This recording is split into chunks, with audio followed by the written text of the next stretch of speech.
after his 1973 conviction for murder in the state. There are crimes that are so heinous that they are not entitled to mercy, and his are among those. Ron Safer was the lead prosecutor in Hoover's federal case. He says from behind bars, Hoover led 30,000 members across 28 states, selling $100 million in drugs every year in Illinois alone. The last year that Larry Hoover was in control of the gang before the federal prosecution, there were over 930 murders in the city of Chicago, and the gangster disciples were responsible for more than half of those.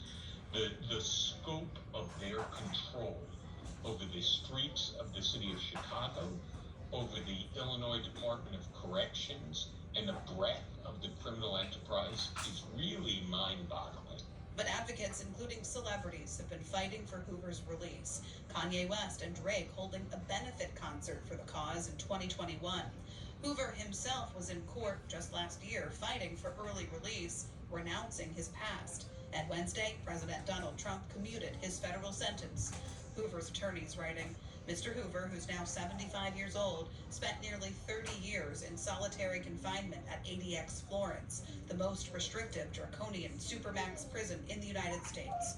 The courts have demonstrated a complete unwillingness to consider Mr. Hoover's considerable growth and complete rehabilitation. But his release from federal custody isn't freedom.